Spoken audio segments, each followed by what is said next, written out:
बच्चों simplifying maths में आपका स्वागत है।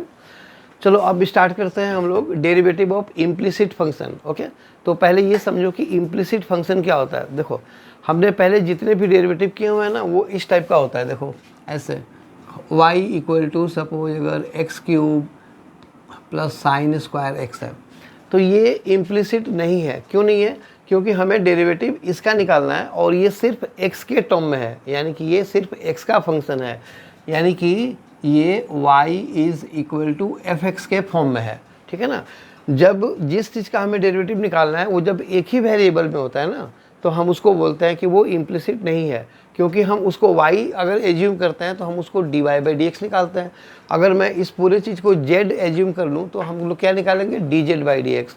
तो ये इम्प्लिसिट नहीं है। ठीक है ना। तो इसका जो डेरिवेटिव होगा वो बड़े आराम से हम ऐसे लिख सकते हैं ना, dy by D X equal to X cube का हो जाएगा 3x², और साइन स्क्वायर एक्स में चेन रूल लग जाएगा, यानी कि साइन एक्स का होल स्क्वायर है तो ये x² की तरह से होगा। तो पहले x² का 2x होता है, तो पहले ये हो जाएगा 2 sin x, और फिर इस स्क्वायर को छोड़ करके sin x बचा तो sin x का अब मल्टीप्लाई होगा डेरिवेटिव, तो ये हो जाएगा cos x, यानी कि 3x² plus sine of 2x।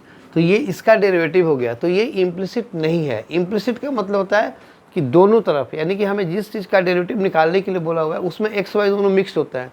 तो जब मिक्स होता है ना देखो, तो जब क्वेश्चन में x और y दोनों साइड या एक ही साइड x y के दोनों टर्म हो तो फिर हम उसको बोलते हैं कि ये इम्प्लिसिट फंक्शन है। जैसे फॉर एग्जांपल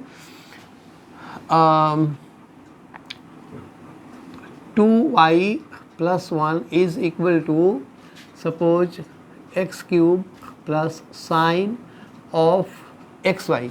अब देखो इधर भी y है, यहाँ पे भी y है, साइन के अंदर जो एंगल है उसमें भी x और y दोनों हैं। तो इस टाइप का जो क्वेश्चन होता है जिसमें x और y के टर्म दोनों साइड में हो, मिक्स्ड हो, तो वो होता है इम्प्लिसिट फंक्शन। तो अब हम इसका डेरिवेटिव कैसे निकालते हैं वो देखो, तो तुम इसको लिखोगे डिफ्रेंशिएटिंग। अब 2y का डेरिवेटिव क्या हो जाएगा, मतलब कि differentiating both sides with respect to x। ठीक है।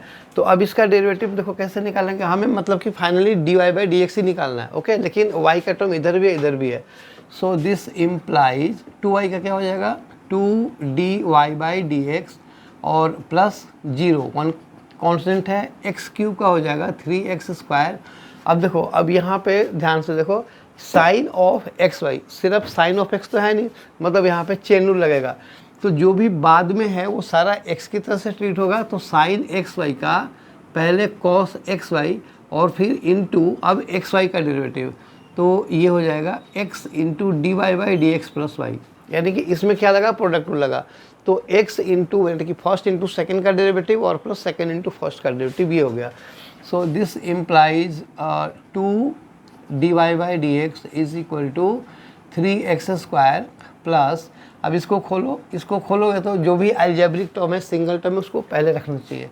तो ये हो जाएगा x into cos x y dy by D x और plus y into cos x y. हमें क्या निकालना है, हमें dy बाई डी एक्स निकालना है। तो dy बाई डी एक्स के टर्म को इकट्ठा इधर करोगे ना, तो dy by D x into यहाँ पे 2 आएगा और ये टर्म इधर शिफ्ट हुआ तो minus x into cos of x y आएगा, bracket close, is equal to, देखो इधर ये और ये टर्म बचा हुआ है, तो 3x² और plus y into cos of x Y. So this implies dy by D X is equal to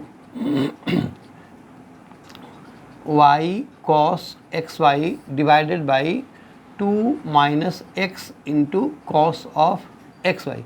ये हमारे पास dy बाई डी एक्स का आंसर हो गया। चलो आई होप ये वीडियो समझ में आया। अगर आए तो इसे लाइक करो, शेयर करो एंड सब्सक्राइब जरूर करना, और मेरा दूसरा चैनल टेक्निकल मैथ्स गुरु भी लॉन्ग वीडियोज़ के लिए सब्सक्राइब करना। Thank you.